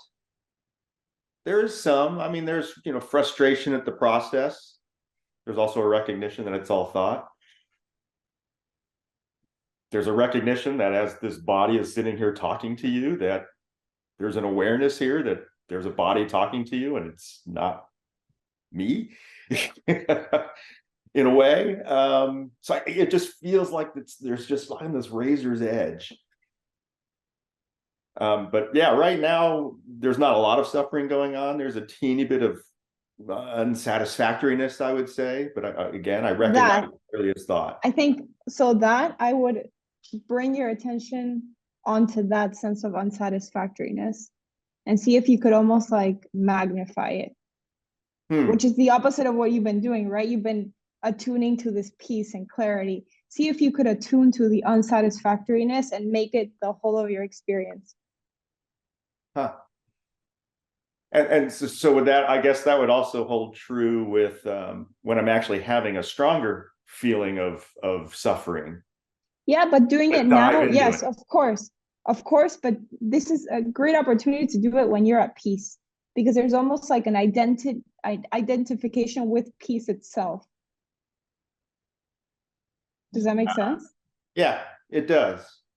It does. Like I am the peaceful one. I'm the one that's clear and fluid and Yeah. Jeff, this you're playing with certainty, and that's where you're not engaging with curiosity. Certainty can show up in a variety of ways. And what she's encouraging you to do is engage with that which you haven't really fully explored. Yeah, I get that. I get that. The one thing I will say though, and I guess this is kind of where the constant suffering is that, and I've talked to you one-on-one, Joshua, about this, is, I mean, the mind never shuts up. Constantly going. It's better than it was, but it's still always talking. And so I find moments of separation from the mind. I can just sort of let it talk without paying too much attention to it, but a lot of the time it's grabbing me. And again, I don't remember who it was, Ryan or someone was saying, it almost feels like there's effort to sort of pull away from that. And so I guess that's one of the things. So I don't really sit in peace. I sit in inquiry, and the mind's chattering away. And it's an inquiry when the clarity comes around about the mind's just doing what it does. There's no me there that's causing that to happen. There's no me there that's controlling it. There's no me that can stop it. And so that's what I'm going through with the inquiry, but the mind is always just constantly chattering. I think like what you just described, right when you appraise that, there's like a subtle bypassing. It's like you almost use the idea of inquiry to back away from that. I would move towards that. When that mental chatter comes on and it makes you feel uncomfortable, sink right into that discomfort. See if you could find the sense of unease. I think unsatisfactoriness is a great word. Whatever resonates with you in that moment. That makes a lot of sense. But see if you could just sit in the discomfort. Yeah. Without trying to use any technique to make it better and say like, oh yeah, I'm still gonna be at peace anyway. Like, like you kind of grit your teeth and soldier through. Don't do that. Rather let yourself be uncomfortable. Recognize the frustration or the discomfort, the unsettledness of that mind chatter.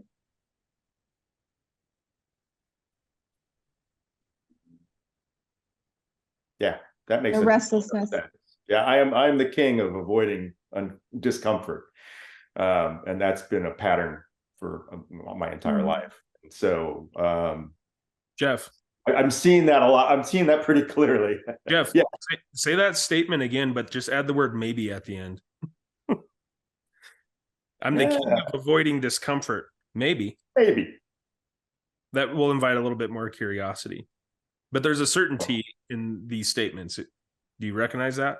Yeah, totally. Yeah, it feels like there's always definitely a desire for certainty. There's a little bit of a fear of the unknown, I think, that is at play here as well. So I would even encourage you to take a week off from all of this. Meditation, watching videos, inquiring, just take a complete week off and see if you could search for parts of your day or parts of your conventional life where you feel unsatisfactoriness and discomfort. Let it in. Yeah. Cool. Jeff, I just want to just encourage you to really focus on what Alma said at the beginning. I think she nailed it right on the money, actually. And I also want to say the thoughts, when there's a lot of thoughts and stuff, that's kind of a side effect of the polarity that gets set up with a little bit of avoidance of that discomfort or whatever, that unsatisfactoriness. And also know that you're completely innocent. You didn't ever decide to actually avoid the unsatisfactoriness. Everybody does it to various degrees and in different ways, but just know that like it's actually a very simple thing. You definitely have the capacity. You just kind of reorient what you're interested in. Instead of being interested in just kind of avoiding it somehow, become interested in like, well, what does it actually feel like though, really? What if I just go right into it? That's what I think she's pointing to. And you might find if you just kind of keep putting a little effort into that and just reorienting in those moments, not getting so distracted with thoughts and inquiry and stuff, but more like that unsatisfactoriness. I think there's money there for sure. Cool. Thank you, Alma. Thank you, everyone. Appreciate it. All right. We got David. This might be our last one, just depending. Yeah, you hear me? Can you hear me? Yes. Okay. No, I just wanted to quickly share my kind of unconventional path, I think, because I'm pretty new to this no self thing. Just met Angelo YouTube channel a month ago, but I've been doing emotional work for more than 20 years.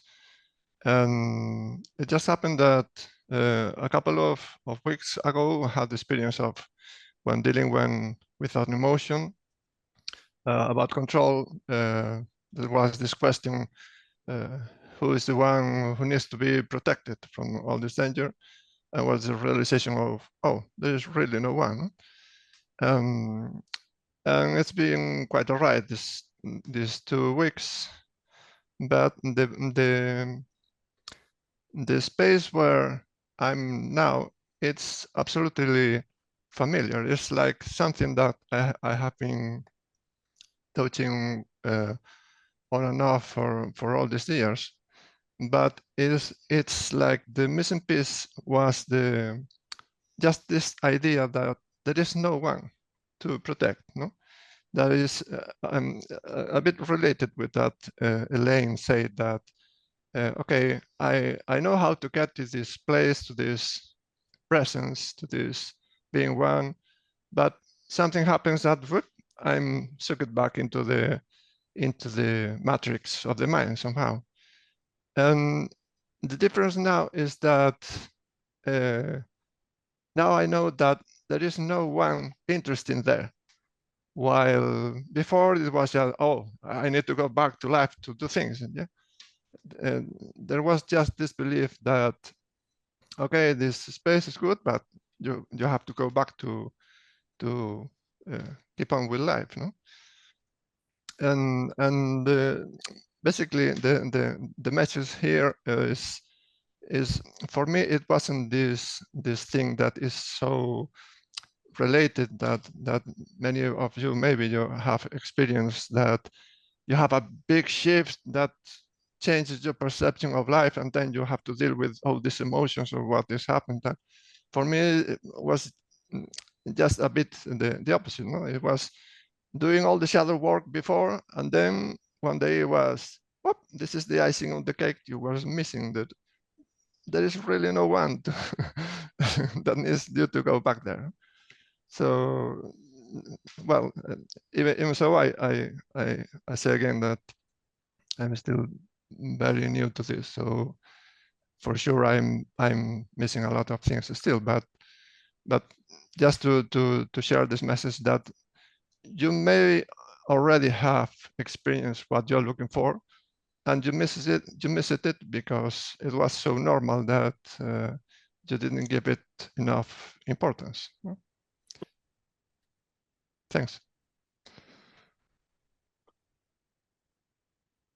That's the funny thing after a shift in identity is like you see that it's definitely always here. And you can overlook it in the sense, in one way you can't ever overlook it, but you can overlook it in the sense that the mind is trying to make everything into something. It's trying to always create experiences. It's trying to create a world again and again. It's trying to create a self. It's trying to create a future.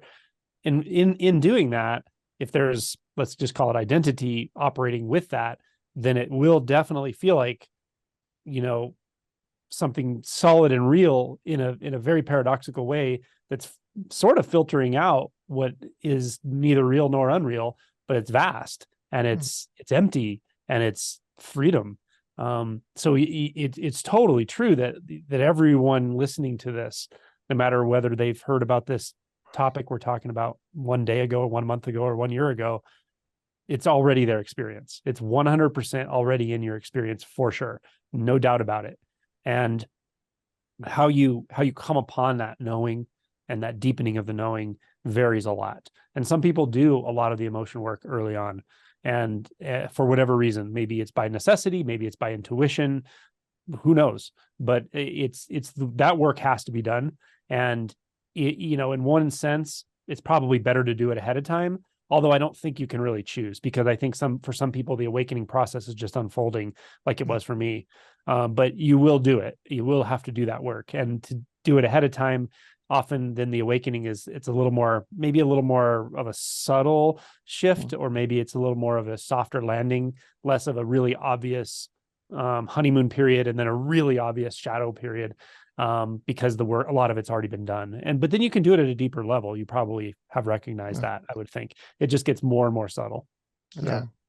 Yeah, I've been recognizing after this realization, it was like one day it was, oh, I'm so enlightened, and the next day was all frustration. Frustration is the only real thing in the universe. And that's sitting on meditation and processing the physical sensation, that what is most work with, it just dissipates and whoop, back in the reality again. But I really felt this, like the mind like scared of losing the main role and inventing whatever thing. So the most scarier the better, to try to regain the thing. But yeah, it's interesting. The main change is that before, to get to this state of presence, it was always work. I started from having a bad day, sitting in meditation, processing the emotion and reaching this. Now it's like the inverse. It's like the base state is this, and I notice something that pulls me out, and then I try to work with that. But the really the state is, oh yes, I have experiencing this a lot of times, no? But it was just that click of, there is no me to protect, so you really don't have a good excuse to to go back to the mind, no? Just that. Beautiful. All right. Anything else? Does anybody have anything? I guess before we roll, since we are at our time, I just wanted to give everybody who is facilitating an opportunity to say something if something has come up, something they would like to end the Ouroboros with. Eshwar, you have anything? Alma?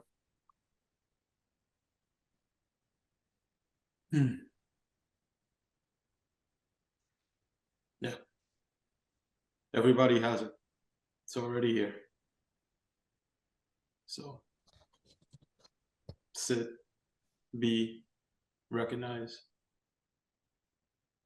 For some, there's some to do. For some, there's a little to do. For some, there's a lot to do.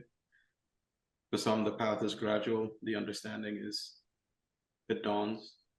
But everyone has access. No one is special in that way, where one has it and the other one don't. The faculties are there for everyone. I'm no special or different than you. So we're all rocking the same boat. There's no boat.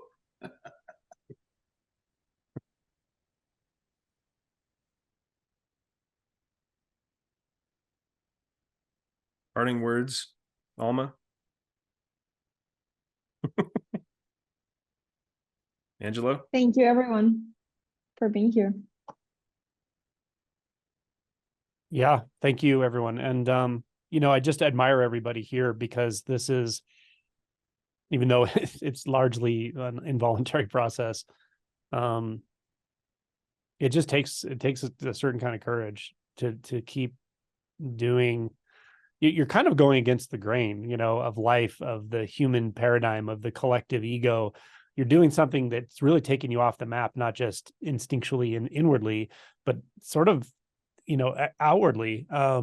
So it's the best thing you can be doing, in my opinion.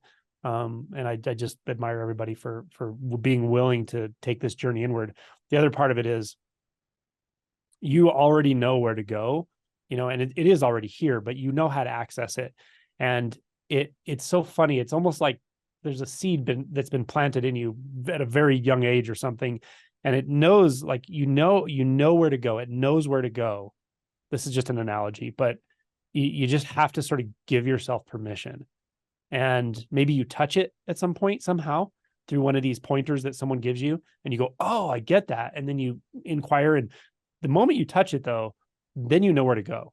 And you just got to go there. You got to really let go into that instinct that is, in a sense, it's very individual to you, really, because it won't feel or sound exactly like the way anyone else is pointing. At some point, you'll go completely off the map, but you're also on this instinctual map that is just it's not a cognitive map. It's not a physical map, but it's something that knows where to go. And everyone has this for sure. So trust it. Yeah, well put. Thank you, everyone, for joining us in this experiment. The gratitude is palpable, and all of us, wish you fruition. Absolutely. And as Angelo says, just keep waking up. Thank you for spending 2 hours with us today. We'll see you soon. Thanks a lot, Josh. Yeah. Great seeing you. Of course. Thank you, Angelo and Alma, Eshwar. Yeah. Love y'all. Alma, so nice to see you. Eshwar, nice shirt. Welcome. So nice to see you, my brother. Angelo, as always, I love you. Man, this whole existence is just one big party, It is. Wild and wacky, crazy twists and turns, but it's just a big party. That's right. All right. And then, we'll be throwing the recording up also. It looks like we have a pretty cool format, thanks to Angelo's suggestion too. So awesome. All right, then. Cool. Later. Bye.